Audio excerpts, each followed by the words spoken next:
Good day, everyone. So what I'm about to do now is to work on the braking system of the car. The original brakes are badly rusted, so I removed it. So I took a trip to the people that sell parts to us here.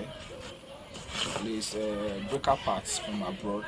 We ship it there because we actually really can't get new parts unless we try to ship it in at exorbitant prices. So what we have here is brake calipers and brake discs from W203.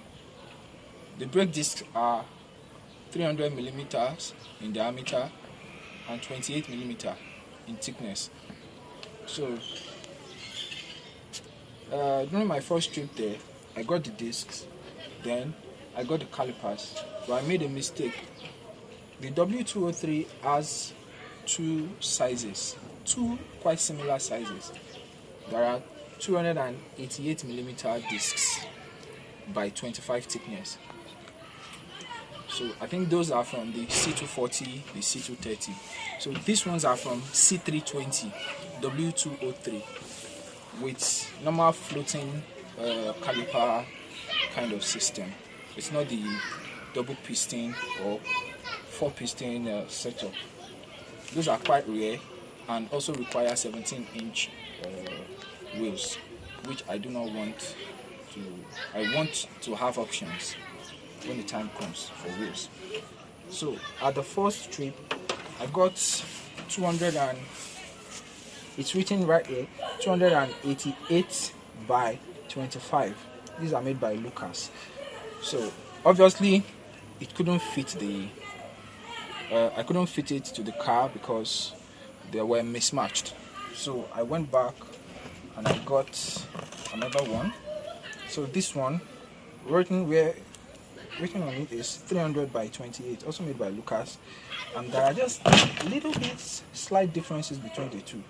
The differences are enough not to make it work, or rather not to make it incompatible between the two.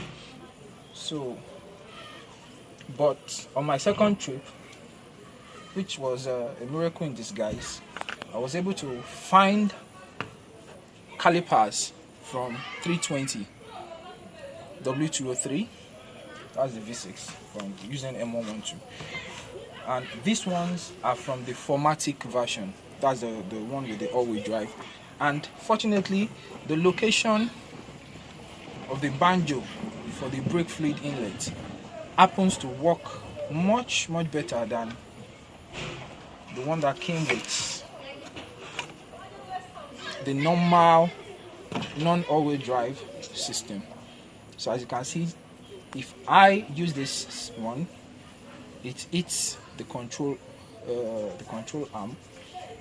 Although I can turn it upside down, if I remove the one from the other side and put it here, it automatically turns upside down this way. You understand? So obviously the brake fits this way, so it turns upside down and faces down, which makes it usable. But that way I would need custom or a little bit longer pipes.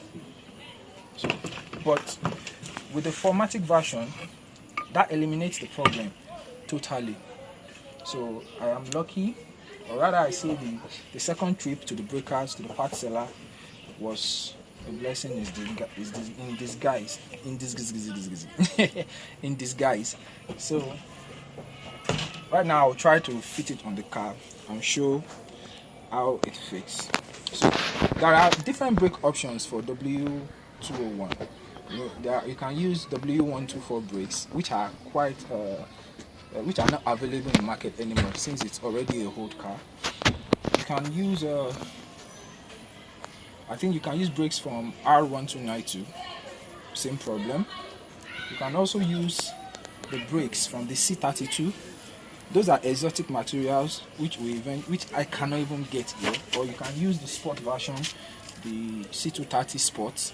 It also has I think it has a twin caliper system, a dual caliper system, so a little bit better than this. But the problem with those is they all require 17-inch wheels minimum. So I'll install this now and see how it fits. and if there are any other things required to make it fit, I would include it in the video. See you later. 19mm socket. That's what is used to bolt the bracket to the hub. So preferably you should use it with a socket, with an extension and a wrench, so that you can easily reach the bolt. You can also use a spanner. I think it's possible to use a spanner, but this just makes it easier. Then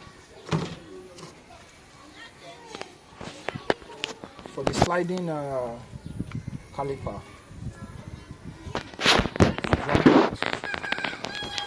you need a 12mm socket.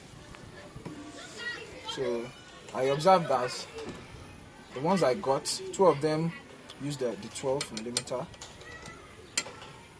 while the one for the Formatic used the 14mm. That's 14mm. To bleed it, you require, this is 8mm, and for the banjo you need a 14mm, the spanner. So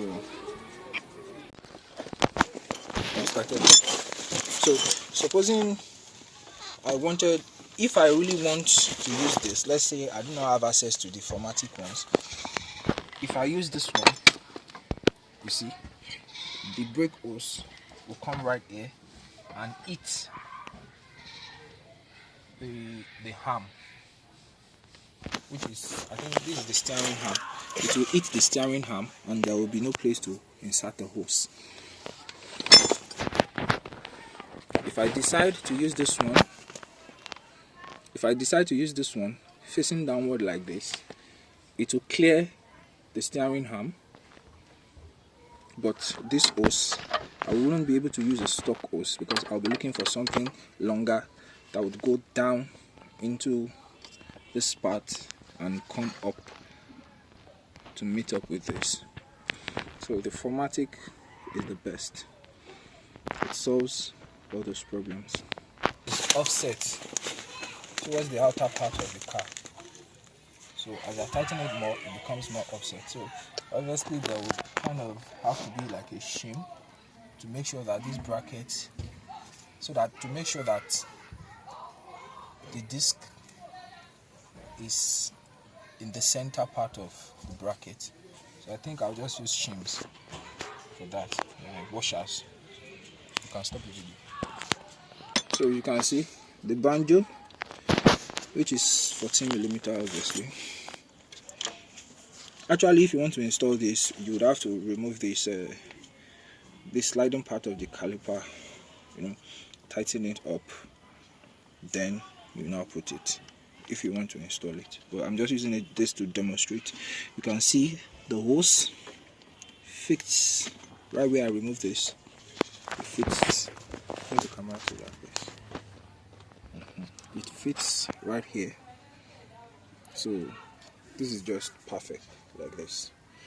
No need for any form of modification. No need for any special hose.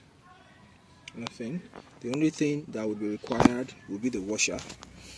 The washer that will be used to centralize, to make this disc stay in the center of the bracket, so that the brake pads will be in the proper position, while this will be dead in the middle of the 2 calipers. So I still have one more trip to make to that place. I'll go and get the second, the pair of this one for the other side, and return the one for the normal 320. So this is a Formatic. This is a Formatic brake caliper, 300mm diameter, 28mm thickness.